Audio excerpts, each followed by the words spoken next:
ಬಸವ ಕಲ್ಯಾಣ ಮತದಾರರಿಗೆ ಕೈ ಜೋಡಿಸಿ ಮನವಿ ಮಾಡ್ಕೊಂಡು ಇಷ್ಟೇ ಅವ್ರ ಹಕ್ಕು ಅವ್ರನ್ನ ಕೊಟ್ಟು ಗೆಲ್ಸ್ಕೊಂಡು ಬಂದು ಅಂತ ಕೇಳ್ಕೊತೀನಿ ಸರ್ ಈಗ ರಾಜ್ಯಾದ್ಯಂತ ಸಾರಿಗೆ ಇಲಾಖೆ ನೌಕರರು ಪ್ರೊಟೆಸ್ಟ್ ಮಾಡ್ತಾ ಇದ್ದಾರೆ ಸರ್.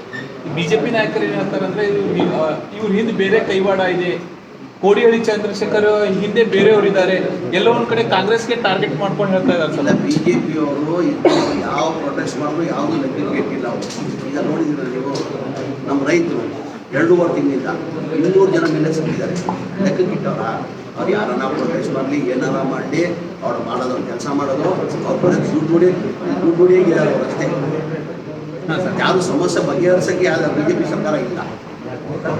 ಈಗ ನೀತಿ ಸಂಹಿತೆ ಇದೆ, ಈಗ ಸ್ಯಾಲ್ರಿ ಹೆಚ್ಚು ಮಾಡೋಕ್ಕಾಗಲ್ಲ ಅಂತ ಹೇಳಿ ಇದು ಹೇಳ್ತಾ ಇದ್ದಾರೆ ಸರ್. ಏನು ಹೇಳ್ತೀವಿ ಸರ್ ಅದ್ರ ಬಗ್ಗೆ? ನೀತಿ ಸಮಿತಿ ಅಲ್ಲಿಲ್ಲ.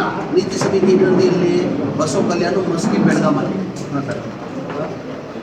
ಸ್ಟೇಟ್ ವೈಡ್ ಇದೆ. ಅದು ಆಶ್ವಾಸನೆ ಆದರೂ ಕೊಡ್ಬೇಕಾ? ಆಶ್ವಾಸನೆ ಆದರೂ ಕೊಡಬೇಕು. ಆಯಿತು ಸಮಯ ಇದೆ, ನಿಮ್ಗೆ ಇದು ಮಾಡ್ತೀವಿ ನಾವು. ಈಗ ನೀತಿ ಸಮಿತಿ ಇದೆ, ನೀತಿ ಸಮಿತಿ ಈ ನೀತಿ ಸಮಿತಿ ಆದಮೇಲೆ ನಾವು ಅನೌನ್ಸ್ ಕೊಡ್ಬೇಕು ಅಂತ ಅವ್ರು ನಾವು ಮಾತಾಡೋಣ. ಅವ್ರನ್ನೆಲ್ಲ ಕ್ರಮ ತಗೊಂಡಿದ್ದೀವಿ. ಪ್ರತಿಭಟನೆ ಮಾಡೋದು ಅವ್ರ ಹಕ್ಕು. ಅದಕ್ಕೆ ಇವ್ರು ತಡೆ ಹಾಕ್ತಾರೆ ಅಂದ್ರೆ ನಾವೇನು सर एक्सक्यूज मी, जेडीएस ने कहा है कि सर विजिट जमीर अहमद खान को जेडीएस ने ही बनाया है। आज वो उन्हीं के बारे में बुरा कह रहे हैं। ये minority president vice president Asaduddin साहब का कहना है क्या कि विजिट जमीर अहमद खान को खड़ा ही किया जेडीएस ने है। जेडीएस जमीर अहमद खान को जेडीएस ने नहीं खड़ा किया, पब्लिक ने खड़ा किया। जी क्या बोला? आज पब्लिक की वजह से खड़ा हो। अगर जेडीएस अगर खड़ा कर जेडीएस वाले अगर खड़ा करते ना तो मुसलमान कोई छोड़ के नहीं जाता था। मेरा एक छोड़ो, शेख इब्राहिम साहब पार्टी क्यों छोड़ के गए? इकबाल अंसारी साहब पार्टी क्यों छोड़ के गए? नबी साहब एक्स मिनिस्टर पार्टी क्यों छोड़ के गए? अजीम साहब की पार्टी छोड़ के गए? जितने भी पार्टी में थे ना जो जनता दल के अंदर, वो पार्टी छोड़ के जाने का मकसद क्या है? कुछ तो होएगा ना। मेरा छोड़ दो, मेरा छोड़ दो। मुसलमान के लिए की किया है पार्टी। आज मैं कुमार स्वामी को आपके माध्यम मुखांतर पूछना चाहता हूँ। आज ये चीफ मिनिस्टर थे 2 बार, 2006 के अंदर चीफ मिनिस्टर थे। आज मुसलमान के वोट लेके मुसलमान कैंडिडेट ठहरा के मुसलमान का वोट मांगने के लिए आए। 2006 के अंदर चीफ मिनिस्टर बने थे कुमार स्वामी। आज तक आप हिस्ट्री निकाल लो, जब भी हज कैंप का जो इनाग्रेशन होता है, जो कर्नाटका से जो हज का कैंप होता है, तो कोई भी सीएम बने तो वो सीएम विजिट करता है। 2006 में कुमार स्वामी विजिट किए क्या पूछो उनको? 2006 में विजिट किए क्या पूछो? फिर दोबारा ऊपर वाला उनको मौका दिया। 2018 के अंदर समिश्र सरकार बनी, उसके अंदर मैं भी मंत्री था। मैं जाके रिक्वेस्ट किया, भाई बीजेपी की 5 साल हुकूमत थी 2008 से 2013 तक। जितने भी चीफ मिनिस्टर थे, 3 साल येडियुरप्पा साहब चीफ मिनिस्टर थे, 3 साल येडियुरप्पा साहब आके इनाग्रेशन किए, हज इनाग्रेशन का किए, सदानंद गौड़ा ने आके किए, जगदीश शेट्टर ने आके किए। आप नहीं आएंगे तो एक रॉन्ग मैसेज जाएगा। आप आके इनाग्रेशन करो, तो भी नहीं है कुमार स्वामी। आज कुमार स्वामी मुसलमानों के बारे में बात करते ना, जो बजट जो था, जो सिद्धरामैया साहब 3150 करोड़ रुपए जो बजट किए थे, उसको 1200 करोड़ रुपए कम किए ना। कौन कम किया भाई? रास्ता कौन दिखाया? ये मुसलमान के फेवर है। ये कांग्रेस से भी कई जो लीडर्स वाटर से गए, वो से काम करता है। कांग्रेस से रिसेंटली जो है सीएम इब्राहिम साहब है कांग्रेस सीएम इब्राहिम 17 एमएलए जो है कांग्रेस। पहले ये कंप्लीट करने दो मेरे को।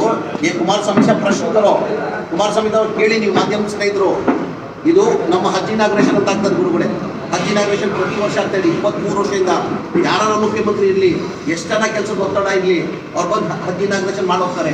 ಕುಮಾರಸ್ವಾಮಿ ಮೊದಲೇ ಮುಖ್ಯಮಂತ್ರಿಗಳು ಹಜ್ ಇನಾಗ್ರೇಷನ್ಗೆ 2 ಸತಿನೂ ಬಂದಿಲ್ಲ. 2 ಸತಿ ಮುಖ್ಯಮಂತ್ರಿ, 2 ಸತಿನೂ ಬಂದಿಲ್ಲ. ಅವರು 2006ರಲ್ಲಿ ಮುಖ್ಯಮಂತ್ರಿ ಆಗಿದ್ರು. ನಾನು ಹಜ್ ಮಂತ್ರಿ ಆಗಿದೆ, ನಾನು ಹೋಗಿ ಕೇಳ್ಕೊಂಡೆ, ಬಂದಿಲ್ಲ. 2018ರಲ್ಲಿ ನಾನು ಹೋಗಿ ಕೇಳ್ಕೊಂಡಿದ್ದೀನಿ. ನೋಡಿ ಸ್ವಾಮಿ, 2018ರಿಂದ 2013 ಬಿಜೆಪಿ ಸರ್ಕಾರ ಇತ್ತು. 3 ಬಾರಿ ಯಡಿಯೂರಪ್ಪ ಅವರು ಮುಖ್ಯಮಂತ್ರಿ, 3 ವರ್ಷ ಯಡಿಯೂರಪ್ಪ ಮುಖ್ಯಮಂತ್ರಿ ಇದ್ರು. 3 ವರ್ಷ ಯಡಿಯೂರಪ್ಪ ಅವರು ಬಂದು ಇನಾಗ್ರೇಷನ್ ಮಾಡಿದ್ದಾರೆ. ಸದಾನಂದ ಗೌಡರು ಬಂದು ಇನಾಗ್ರೇಷನ್ ಮಾಡಿದ್ದಾರೆ. ಆಮೇಲೆ ನಮ್ಮ ಜಗದೀಶ್ ಶೆಟ್ಟರ್ ಅವರು ಬಂದು ಮಾಡಿದ್ದಾರೆ. ಆಮೇಲೆ ಸಿದ್ದರಾಮಯ್ಯ ಕಾಲದಲ್ಲಿ 13ರಿಂದ 18ವರೆಗೂ 5 ವರ್ಷ, 1 ವರ್ಷ ಮಿಸ್ ಮಾಡಿಲ್ಲ. ಆ ಲ್ಯಾಟ್ರಿ ಮಾಡ್ತೀವಿ ನಾವು, ಪುರ್ರ ಅಂತೀವಿ ನಾವು. ಆ ಲ್ಯಾಟ್ರಿಗೂ ಸಿದ್ದರಾಮಯ್ಯ ಹೋಗ್ತಾ ಇದ್ರು. ದಯಮಾಡಿ ಬನ್ನಿ ಅಂತ ಕುಮಾರಸ್ವಾಮಿ ಕೇಳಿದೆ, ಬಂದಿಲ್ಲ. ಇವ್ರು ಮುಸಲ್ಮಾನ್ ಬಗ್ಗೆ ಕಾಲೇಜಿಗೆ ಇಟ್ಕೊಂಡಿದ್ದಾರ. ಇದೇ ಸಿದ್ದರಾಮಯ್ಯ ಅವರು 3150 ಕೋಟಿ ಅನುದಾನ ಬಜೆಟಲ್ಲಿ ಇಟ್ಟಿದ್ರು. ಅನುದಾನನ ಮುಸ್ಲಿಂ ಬಜೆಟಲ್ಲಿ 3150 ಕೋಟಿ. ಇವ್ರು ಬಂದು ಕುಮಾರಸ್ವಾಮಿ ಅವರು ಮುಖ್ಯಮಂತ್ರಿ 2018ರಲ್ಲಿ 1800 ಕೋಟಿ ಮಾಡಿಬಿಟ್ರು. 1000 ಕೋಟಿ ಮಾಡಿದ್ರಲ್ಲ ಸ್ವಾಮಿ, ನಿಮ್ಮ ಬಗ್ಗೆ ಮುಸಲ್ಮಾನ್ಗೆ ಕಾಲಿದ್ಯಾ? ಆಮೇಲೆ ಟಿಪ್ಪು ಜಯಂತಿ ಬರಲಿ ಕುಮಾರಸ್ವಾಮಿ ಚರ್ಚೆ ಮಾಡಲಿಲ್ಲ ಜೊತೆ ಮುಸಲ್ಮಾನ್ ಬಗ್ಗೆ ಇವ್ರು ಮಾತಾಡ್ತಾವ್ರೆ. ಇದೇ ಟಿಪ್ಪು ಜಯಂತಿ ಸಿದ್ದರಾಮಯ್ಯ ಸರ್ಕಾರದಲ್ಲಿ ಟಿಪ್ಪು ಜಯಂತಿ ಮಾಡ್ಬೇಕಂತ ಅನೌನ್ಸ್ ಮಾಡಿದ್ರು.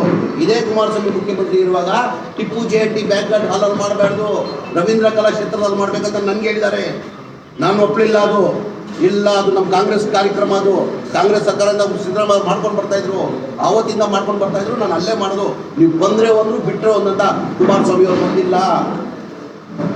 ನಮ್ಮ ಮುಸ್ಲಿಂ ಸಮಾಜ ಅವ್ರು ಕೇಳಬೇಕು ಕುಮಾರಸ್ವಾಮಿ ಅವ್ರಿಗೆ, ಟಿಪ್ಪು ಬಗ್ಗೆ ಕಾಳಜಿ ಇದೆಯಾ ಅವ್ರಿಗೆ? ಟಿಪ್ಪು ಜಯಂತಿಗೆ ಬಂದಿದ್ರೆ ಅವ್ರು ಮುಖ್ಯಮಂತ್ರಿ ಆಗ್ಬಿಟ್ಟು ಆಮೇಲೆ ಒಂದಿನ ಹಜ್ ಕಾರ್ಯಕ್ರಮಗ ಇನಾಗ್ರೇಷನ್ ಹೋಗಿದಾರ? ಇವತ್ತು ಮುಸಲ್ಮಾನ್ ಬಗ್ಗೆ ಮಾತಾಡೋರು ಬರ್ಲಿ ನೇರ ಗೋಕರ್ಷಿ ಹತ್ಯೆಗೆ ಬಿಲ್ ಪಾಸ್ ಮಾಡ್ಕೊಂಡ್ರು. ಯಾರಿಂದ ಬಿಲ್ ಪಾಸ್ ಆಯ್ತು? ಅಸೆಂಬ್ಲಿ ನಮ್ಮ ಮೆಜಾರಿಟಿ ಇರಲಿಲ್ಲ. ಕೌನ್ಸಿಲಲ್ಲಿ ಅವ್ರು ಬಿಜೆಪಿ ಜೊತೆ ಕೈ ಜೋಡಿಸಿದ್ದಕ್ಕೆ ಇವತ್ತು ಬಿಲ್ ಪಾಸ್ ಆಗಿರೋದು. ಇಲ್ಲ ಬಿಲ್ ಪಾಸ್ ಮಾಡೋದು ಸಾಧ್ಯ ಆಗಿತ್ತು ಕೌನ್ಸಿಲಲ್ಲಿ. ನಾವು ಕಾಂಗ್ರೆಸ್ ಮತ್ತು JDS ಮೆಜಾರಿಟಿ ಇದ್ವಿ. ಇವ್ರು ಇದ್ದಂಗೆ ಬಿಜೆಪಿ ಜೊತೆ ಹೋದ್ರು ಇವರು, ಹಂಗಾಗಿ ಬಿಲ್ ಪಾಸ್ ಆಯಿತು. ಆಮೇಲೆ ಮುಸ್ಲಿಂ ಸಮಾಜ ಏನು ಮಾಡಿದ್ರು ಅಂತ ಬಂದು ಹೇಳಿದ್ರು. ಇಲ್ಲ ನೇರ ನಾನು ಇಲ್ಲೇ ಇದ್ದೀನಿ, ಅವರು ಇಲ್ಲೇ ಇದ್ದಾರೆ, ಚರ್ಚೆ ಆಗ್ಬಿಡ್ಲಿ, ಮಾಧ್ಯಮ ಕರೆದ್ಬಿಡಿ, ಜನಗಳಿಗೆ ಗೊತ್ತಾಗ್ಬಿಡಿ ಬಂಡವಾಳ. ಅವರು ಹಿಂದೆ ಒಂದು ಹೇಳೋದು, ನಾನು ಒಂದು ಹೇಳೋದು. ಮೊದಲೇ ಕುಮಾರಸ್ವಾಮಿಗೆ ದಮ್ಮಿದೆಯಾ ಅಂತ ಕೇಳಿ ನನ್ನ ಜೊತೆ ಚರ್ಚೆ ಮಾಡಿ. ಖಂಡಿತ ನೇರ ಈಗ ನಾನು ಒಂದು ಹಿಂದೆಯಿಂದ ಹೇಳೋದು, ಅವರೊಂದು ಹಿಂದೆಯಿಂದ ಹೇಳೋದು. ಅವರು ಬಸ್ಸ ಕಲ್ಯಾಣ ವಾಸ ಅಂದೆ, ನಾನು ಬಸ್ಸ ಕಲ್ಯಾಣಲ್ಲಿದ್ದೀನಿ. ಬೇರೆ ಎಲ್ಲೂ ಹೋಗಂಗಿಲ್ಲ ಕುಮಾರಸ್ವಾಮಿ, ಬೇರೆ ಕ್ಯಾಂಡಿಡೇಟ್ ಎಲ್ಲೂ ಆಗಿಲ್ಲ. सर कहा जाता है कि कांग्रेस जो है मुसलमानों को सिर्फ वोट बैंक की तरह इस्तेमाल करती है, उनको जो है इक़्तिदार पर जो आने से रोकती है. ये कहाँ तक सही है? किस तरीके से मेरे को कुछ समझ नहीं आया. मुसलमानों के इक़्तिदार को कांग्रेस खत्म करना चाहती है. किस हिसाब से आप बोलेंगे तो मेरे को समझ में आएगा ना. क्योंकि जो है हर तरह से उनके इक़्तिदार को खत्म करेंगे. अभी आप जैसा पहले मुझे एक सवाल पूछा, रोशन बेग छोड़ के गए. रोशन बेग क्यों छोड़ के गए आपको मालूम है? क्यों छोड़ के गए रोशन बेग साहब? पार्टी से नाराज होंगे. कई के लिए नाराज हो गए. 7 बार MLA थे, 4 बार मिनिस्ट्री थे. क्या पार्टी से नाराजगी थी उनको? जो 7 बार MLA बने गलत है, 4 बार मिनिस्ट्री बने गलत है. क्या किया, गम किया पार्टी से उनको? अरशद रिजवान को टिकट, नौजवान को बढ़ाने के लिए MP में टिकट अरशद रिजवान को दिए, वो गलत है. नहीं, एक मिनट, इधर से आया, ये MP टिकट मांगे थे सेंट्रल से, MP टिकट तो नौजवान को दिया गया, वो गलत है. कांग्रेस पार्टी गलत डिसीजन लिया. आखिर अरशद रिजवान को देने की वजह से लोग नाराज हुए. अपने नौजवान किधर जाना? पार्टी में किधर जाना? 15-20 साल से जो क्या नाम है अशरफ अली कादरी साहब जो बसव कल्याण से कांग्रेस से जो खिदमत अंजाम दे रहे थे, बसव कल्याण पार्टी जो है कांग्रेस ने टिकट जो है मुस्लिम कम्युनिटी को क्यों नहीं दिया? मुस्लिम कम्युनिटी को कभी खो दिया था? मैं क्या बोल रहा हूँ, अभी जो है मुस्लिम कम्युनिटी, एक मिनट आपका सवाल का जवाब मैं देता हूँ. इधर मुसलमान की तादाद जो है 40,000 की मुसलमान की तादाद है. वोटिंग होती है 70%, 65 to 70%. एक मिनट सुन लो, बाद में बोलो. 60,000 है सर. नहीं, 40,000 है, 40,000 है. वो गलत माहिती है. मेरे पास डाटा है, डाटा आपको दे दो, देख लो. 60,000 है. 60,000 के अंदर पोलिंग चलेगी तो कितना पोलिंग चलेगी? एक 65%, 70%. मुसलमानों में कम पोलिंग चलती है. 65% इधर लाओ तो 65% 40,000 में कितना हो गया? 24 या 25-26,000. 24-25,000 में आप जीत सकते हैं. सर यही सवाल जो है दूसरी कम्युनिटी को नहीं, मैं क्या- देते वक्त क्यों नहीं आता? दूसरी कम्युनिटी को जो है क्या मालूम माइनॉरिटी जब टिकट देते हैं तो जो है माइनॉरिटी सबको साथ देती है. तो माइनॉरिटी को जो टिकट देते हैं तो ये पार्टी का काम होता है कि जो है तमाम कम्युनिटी को एकजा कर उनको जो जिताने का काम किया जाए. पार्टी कर रही है, करके आ रही है. अभी बीच में से ये सवाल सिर्फ माइनॉरिटी को टिकट देते समय क्यों आता है? नहीं, मैं क्या बोल रहा हूँ आप समझ लीजिए. जो कांग्रेस पार्टी हर हमेशा मुसलमान को टिकट देते आ रही है. 99 में यहाँ पर मुसलमानों को दिया था.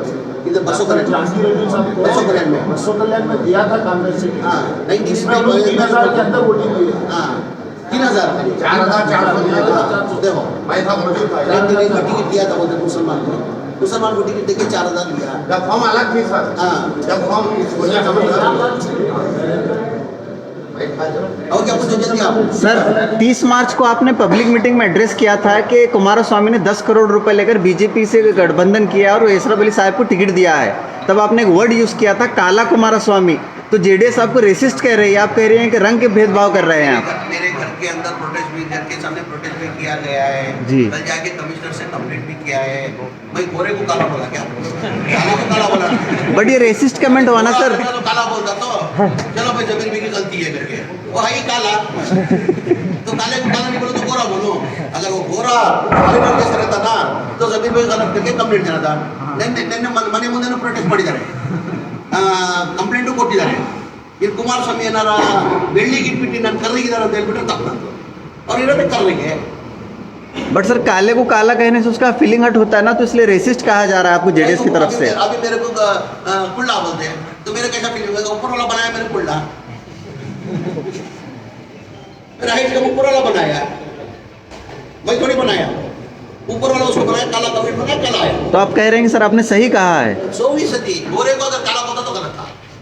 कुमारस्वामी अगर गोरा रहता तो उसको काला बोलता तो गलत था. काले को काला ही बोलेंगे ना, गोरा काल से बोलेंगे. और सर 10 करोड़ रुपए लेके कुमारस्वामी साहब ने अशरफ अली साहब को बली का बकरा बनाया, कहाँ तक सही है आपकी नज़र में? किस बेस पे कहा था आपने ये? कुमारस्वामी बगैर फायदे की कुछ नहीं करता है. कुमारस्वामी को क्यों पहले नहीं सोचा गया है? वही तो मैं पहले सवाल किया आपको. अगर मुसलमान के ऊपर इनको अगर प्यार है तो इनका जो बदरकोट है ना, जो जेडीएस का रामनगर में क्यों नहीं मुसलमान को देखे जीता के लेके आते? पटना में मुसलमान को देखे जीता के नहीं आते? हासन के अंदर इनका बदरकोट है. हासन टाउन के अंदर में बोल रहा हूँ, बड़े नरसिंहपुर छोड़ो दूसरा छोड़ो, हासन टाउन के अंदर 70,000 मुसलमान है, 60 से 70,000 मुसलमान. क्यों नहीं मुसलमान को देखे जीता के आते आप? आज बसों कल्याण में तुम मुसलमान को कैंडिडेट डाले, आपके पास आप ही अनाउंस किए थे ना कि भाई हमारे पास पैसा नहीं है, हम इलेक्शन में नहीं रुकाएंगे. एकदम से रुकाने का मतलब क्या है? कहाँ से पैसा आ गया आपको? पैसा कहाँ से आ गया आपको? सर ये सवाल करने पर उन्होंने बताया है कि हमने जो है जो अपने एरिया में जहाँ पर भी बाई इलेक्शन हो रहा है वहाँ के कार्यकर्ताओं से पूछने के बाद में दूसरा जो है मस्की और इसका जो है वहाँ पर कार्यकर्ताओं ने मना किया और बसों कल्याण से कार्यकर्ताओं ने बोले कि यहाँ पर 2 टिकट, तो इसलिए माइनॉरिटी को टिकट दिया है. वो जनता दल में कुमारस्वामी कार्यकर्ता का नहीं सुनता, वोट का सुनता है. वोट का वजन बोला था उसका सुनता है. मैं बोल रहा ना भाई, क्यों नहीं ये अभी राज्यसभा का भी बिल हो रहा है. फारूक साहब को वो लोग ट्राई करेंगे. हम फारूक साहब को हराने का मतलब क्या है? हमको फारूक को टिकट देते करके मान ली. हमारा डिमांड क्या था? हमारे दानिश अली करके एक है गाँव जनता दल के अंदर 94 से खिदमत करके आ गए. दिल्ली में देखे होंगे आप, आज MP बने, BSP से जाके MP बने. तो हमारा डिमांड क्या था? भाई ये सालों से आपकी खिदमत कर रहे हैं, आप उसको राज्यसभा बनाओगे. राज्यसभा उनको नहीं बनाया गया. यही 2004 के अंदर इब्राहिम साहब पैर पड़ना बाकी कुमारस्वामी देवेगौड़ा के उनको नहीं बनाए. तमिलनाडु के MM रामस्वामी को बनाते, विजय मल्ल्या को बनाते हैं. जब उनको मुसलमान नहीं आता है, जीतने के जब भी मुसलमान नहीं आता है. और मुसलमान को किया क्या है लोग बोलने तो ना मेरे सामने. यही कुमारस्वामी चीफ मिनिस्टर थे, ये हज के इनाग्रेशन को नहीं आए, वो मुसलमान की बेइज्जती की है. और एक बार ईद की नमाज को नहीं है करके मुझे रिजन दिया उसकी उनकी मिनिस्ट्री के अंदर.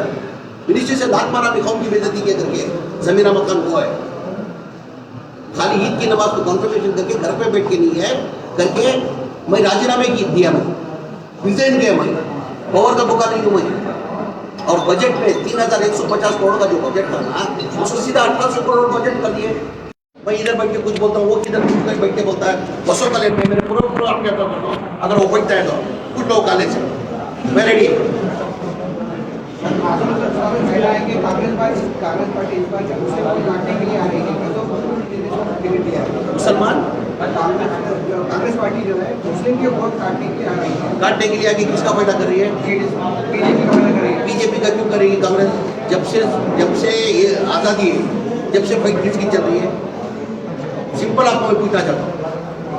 जब से आज़ादी है, बीजेपी तो अभी पैदा हुई बराबर ना. जब से आज़ादी हुई कांग्रेस बीजेपी के खिलाफत करती है.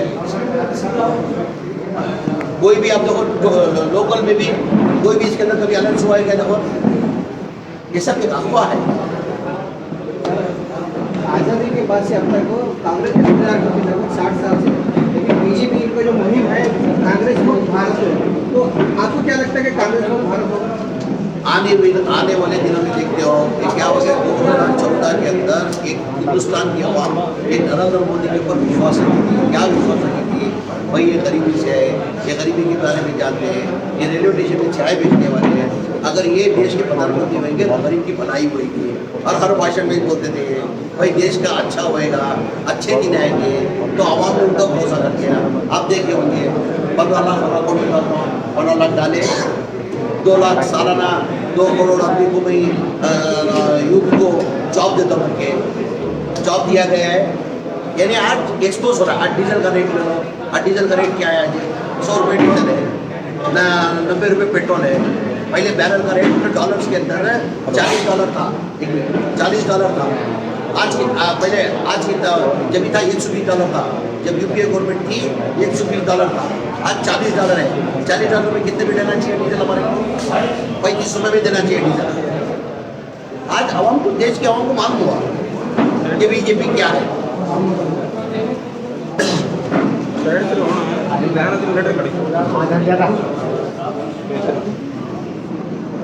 सर गरीब की बात कोई नहीं करता और एक महंगाई की बात कोई नहीं कुमारस्वामी इधर है, करता कुमारस्वामी को पूछना। आज मुसलमान बोल रहे ना, मुसलमान को कंफ्यूज कर रहा ना। 2018 के अंदर कोलिशन गवर्नमेंट थी, कोलिशन गवर्नमेंट के अंदर पीएम फारूक साहब देखे होंगे आप, इलेक्शन से पहले मंगलूर के अंदर गए थे, मंडिया के अंदर गए थे, हासन के अंदर गए थे। पीएम फारूक साहब का हाथ लेना, भाई नेक्स्ट हमारी गवर्नमेंट आएगी, हमारी गवर्नमेंट आएगी तो मैं फारूक को डिप्टी चीफ मिनिस्टर बनाऊंगा, होम मिनिस्टर बनाऊंगा। ಎಲ್ಲ ಕಡೆ ಹೇಳಿದ್ರು ಕುಮಾರಸ್ವಾಮಿ ಅವರು 2018 ಚುನಾವಣೆ ಮುಂಚೆ ನಮಗೆ ನಾ ಸರ್ಕಾರ ಬಂದರೆ ನಾನು ಫಾರೂಕ್ ಅವ್ರನ್ನ ಹೋಮ್ ಮಿನಿಸ್ಟರ್ ಮಾಡ್ತೀನಿ, ಡೆಪ್ಟಿ CM ಮಾಡ್ತೀನಿ ಮಾಡಿದ್ರೆ ಅವ್ರಿಗೆ अरे उनको यही फारूक साहब जाके लास्ट में इतना तक पूछे तीन मिनिस्ट्री खाली थी उनके पास। तो यही फारूक साहब जाके पूछे साहब मेरे को तो आपने अनाउंस करके आया था, मेरी बेइज्जती हो रही, एक दिन के लिए तो मेरे मिनिस्टर बनो, क्यों नहीं बने? पूछो ना कॉलेज से जाके आप।